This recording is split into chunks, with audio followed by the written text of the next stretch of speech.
मनीष रंजन ही mastermind है इन सारे चीजों का। उन सारे चीजों के साथ छेड़छाड़ की गई है। लेकिन बच्ची का अचानक से तबीयत खराब हो जाना 8-9 तारीख से, तो उन चीजों को भी बताया गया अदालत ने। नमस्कार, स्वराज पोस्ट देख रहे हैं आप। मेरा नाम है निकेत पाठक। नीट छात्रा हॉस्टल कांड वाले मामले में आज सिविल कोर्ट में सुनवाई हुई है। मनीष रंजन की जमानत याचिका पर उसकी जमानत याचिका को खारिज कर दिया गया। अभी मनीष रंजन जेल में ही रहेगा और जो पीड़ित पक्ष के वकील हैं उन्होंने बड़ा बयान दिया है। उन्होंने बताया है कि किस तरह से परिवार जो है पहले से मनीष रंजन को जानता था, इसीलिए मनीष रंजन के यहाँ पर उन्होंने अपनी बेटी को रखा था।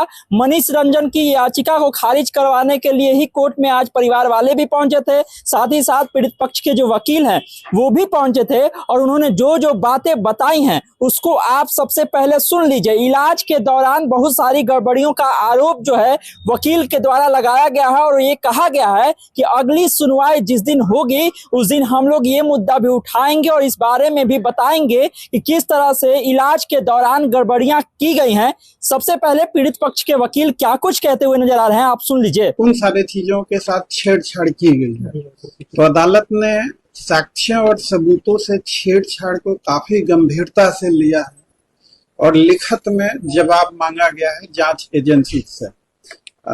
इसमें आईओ के तौर पे रोशनी कुमारी भी मौजूद थी, डॉक्टर अनु कुमारी भी मौजूद थी एसआईटी की, और सीबीआई के भी एएसपी रैंक के ऑफिसर मौजूद थे।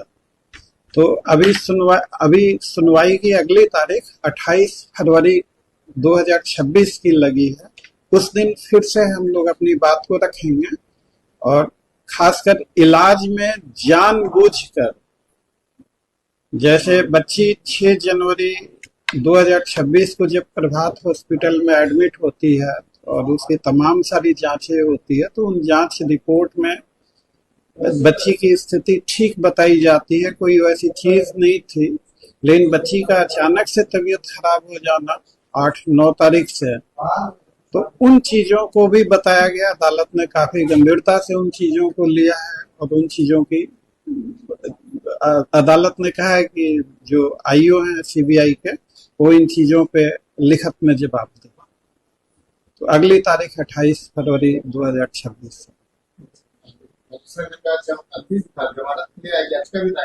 जी आज मनीष रंजन के जमानत के ही याचिका पे सुनवाई थी। अदालत ने पूछा कि भाई इनको किस जुर्म में जो है आप लोगों ने अरेस्ट किया है और साक्ष्य क्या है। तो बताया गया कि मनीष रंजन ही मास्टरमाइंड है इन सारे चीजों का। तो कागजों पे दिखाता है कि नीलम अग्रवाल हॉस्टल चलाती है, नीलम अग्रवाल केवल केयर टेकर है। मनीष रंजन विक्टिम फैमिली के गांव के आसपास का ही कहीं का रहने वाला है और पीड़िता की माँ और पिताजी उससे मिलते जुलते थे अक्सर। वो विश्वास में ही अपनी बच्ची को वहां पे रखे थे।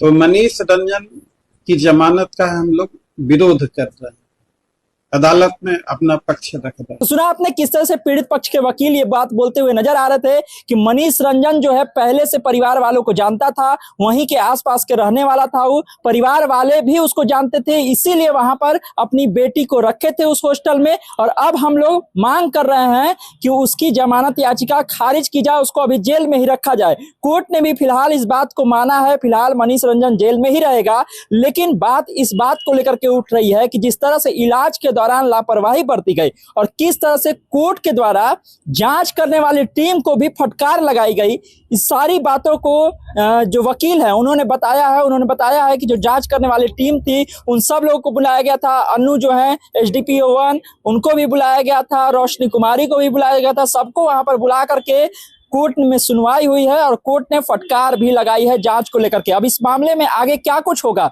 हम आपको एक पल की अपडेट देते रहेंगे। आप स्वराज पोस्ट इसी तरह से बने रहिए। तमाम सारे अपडेट के लिए आप यूट्यूब पर देख रहे हैं तो सब्सक्राइब कर लीजिए चैनल, फेसबुक देख रहे हैं पेज को लाइक कर लीजिए। धन्यवाद, नमस्कार।